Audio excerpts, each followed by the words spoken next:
Yo, what's going on, guys? Crispy Flakes here. So it's been pretty quiet in the NBA news as of late. As we're in August, we're getting to the point where rosters are pretty much assembled and we're just waiting for the start of the NBA preseason to begin.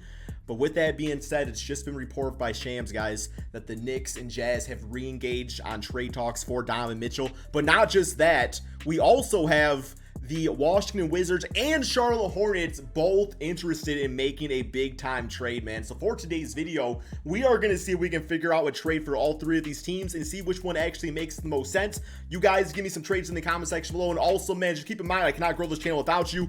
Last month, I got like 6,000 brand new subscribers, and I stopped saying that. And now I've gained negative 12 subscribers this month, man. So please hit that sub button if you don't mind. It really means the world to me. And let's go ahead and get going on this. So we are on NBA 2K22 with the updated rosters, by the way, looking at the Utah Jazz. So, okay. If they trade Donovan Mitchell, you're thinking it's going to be for trade assets, just because, or I'm sorry, for young assets, because this team would be in a full-on rebuild without Donovan Mitchell. Even with Donovan Mitchell, it's not a playoff team, in my opinion. So yeah, you're definitely looking probably for draft picks. We know they're interested in like 6 or 7 of them bitches right there, but I'm just going to say straight up, that's a lot of draft picks. I don't think they're going to get that many. Not saying that he's not worthy of that, but I think just because, Rudy Gobert was kind of an overpaid doesn't mean every player automatically needs to be overpaid for all of a sudden. So that's kind of my thoughts right there. But, okay, so we'll do the Knicks trade last. I feel like that's like the team he has the biggest chance of going to. So let's check out some of the other teams first that were listed there over by Shams. And, yeah, so we'll start with Donovan Mitchell here on the trade package. Let's start off with the Washington Wizards. Does this team have the assets to get Donovan Mitchell? Well, I think financially, they got a lot of different pieces to work with here. I think guys like Will Barton couldn't be traded to make things match. But yeah, you're probably looking at, for one, a Kyle Kuzma. There's just because that's a youngish asset. He's what, like 26 now, but also like the salary and everything. I think they'd probably want a guy like a Denny Advia, who was a lottery pick a few seasons ago. You're probably looking at Johnny Davis, I would say. And even with that, yeah, the Jazz have to toss in a few additional players. And then realistically, you can only toss in 3 first-round picks here. But we are going to toss in as many as we are able to. And keep in mind, more picks would probably, not second-round pick, would be probably more added up in here, man. But yeah, I think with this type of trade right here, get some 2 really solid forwards, over for the Utah Jazz. You get Johnny Davis, who was a lottery pick, and you get a ton. I would probably say like 4 or 5 first-round picks is probably what it would be. And yeah, and then obviously they would have to toss in some additional players, probably just the bottom of the barrel type of dudes. Not, I guess, sorry, Derek Favors, you ain't bottom of the barrel, man. All right, so for this, Jazz, $2.61 million for it to work. Okay, so different little things here there could happen to make that go on. But yeah, I'm thinking about Donovan Mitchell, and if he were to join a team like the Washington Wizards, how that would work exactly, because you look at their guard depth, and like Monte Morris, he's a safe point guard. DeLon Wright, he's fine. I like DeLon Wright when he was on the Detroit Pistons, but not exactly somebody you're hoping to lead you to the playoffs. At that point, you're looking at a big 3 of, Bradley Beal, Donovan Mitchell, and Kristaps Porzingis. I think between Bradley Beal and Donovan Mitchell, there would be enough playmaking there for them to handle out the duties of that. But at the same time, neither are like a true point guard. So I think in this day and age, you can get away with it. It's just which one of these players would want to take on that responsibility of initiating the offense, for the majority of the possessions and everything. So, I guess you can do some small ball stuff too, but even with like Bradley Beal's only 6'3", Donovan Mitchell's like 6 foot 6'1", so that's a little scary right there. I don't think it's the best fit for him, if I'm being honest. So that trade's fine. I think there's some better opportunities out there though, really for both sides. So next up, let's take a look here at the Charlotte Hornets. And I don't think it would be a case of them doing like LaMelo for Donovan Mitchell straight up. I think this is somebody they would want to put on LaMelo's side. And if I'm being honest, like looking at it like from the top, I don't really see a case where this one happens. I really don't see a case where this one happens because Terry Rozier's 28.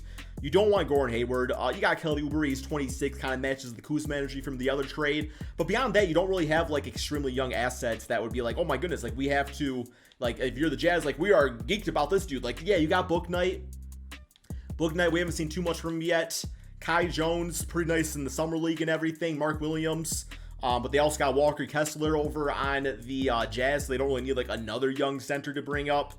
I'm just not really seeing it here, man. If you guys see a trade here, please let me know. But I think compared to some of the trade packages, you know, unless you're looking at trading LaMelo, which I don't see why the Hornets would do that, as he's only 21, and, you know, Mitchell's, what, 25, 26 already. So, yeah, man. Then draft pick-wise, I mean, they got a lot of picks probably they could trade away. That would have to be the bulk of it. But, yeah, that's all I'm really seeing with them. And then finally, we do have the New York Knicks, and this is the team that I see the biggest chance of it happening with. Now, from what I was kind of reading, they're not really interested in trading away RJ Barrett, which I think is definitely fair because you don't want a similar case of Carmelo when he went to the Knicks years ago and he traded away everybody to get him. So you're probably looking at, I would say Julius Randle. Well, no, you don't want some of the younger players. You're probably looking at Obi Toppin. Probably looking at Emmanuel Quickly. You're probably looking at Grimes. He had a really nice summer league, good promising player. You might be looking at a Cam Reddish. And a ton of draft picks here, bro. Probably like 5 first-round picks. Something like that. It's similar to the haul of Rudy Gobert. But I think maybe you're not really giving up like, I don't think you would give up like 6 or 7 draft picks. I say like 4 or 5 draft picks. And even like this, you might not trade all 4 of these guys. Maybe it's you pick 3 of them. And that's probably a good route to go. But realistically speaking, like, that's a whole ass team almost there, man. You got Quickly at point guard, Quentin Grimes at the 2, Cam Reddish at the 3, Obi Toppin at the 4, whoever, you know, Derek Favors at the 5, man. There you go, Derek Favors. That's, oh, actually, Derek Favors even on the Jazz? I feel like he's always on the Jazz in these, because whenever I download this roster, I don't think he's actually on the team anymore. He's not even over there anymore. Yeah, I don't know where the hell he's at, man, but it don't matter. I think he gets, like, added onto the team for whatever reason. But, yeah, so at this point, it would just come down to adding in some toss-in players, I believe. Let's make sure financially, although we didn't really toss in like any huge contracts. So just by default, you might be looking, you might have to do Julius Randle then, man. You might actually have to do Julius Randle. So we took off Obi and we put in Julius Randle instead, which, you know, Julius is only 27. All right, a team must have at least 0 players on its roster during the season. That makes sense. Okay, there would be at least 0 players on the roster, I would say. But, okay, let's toss in one more player just to see. I don't know if that, like, glitched out for some reason. Okay, so that's a valid trade right there. We tossed in Leonardo Barmaro. The Knicks also get to keep Obi Toppin, which he would instantly become their power forward. You know, he was, what, was he top 4 pick, I believe was, or top 6, something along those lines. So you add him into the, as the starter now, and that would be kind of nice to see something different. So I would say this is probably like the most realistic type of trade. Maybe a different combination of players and definitely a lot more draft picks. There's only so much you can do in NBA 2K. So yeah, we could toss some more on this side probably if we wanted to. What do you guys think though, man? Let's actually go ahead and we'll put this trade through. Why not? Well, the Knicks declined it, so they weren't too happy about it.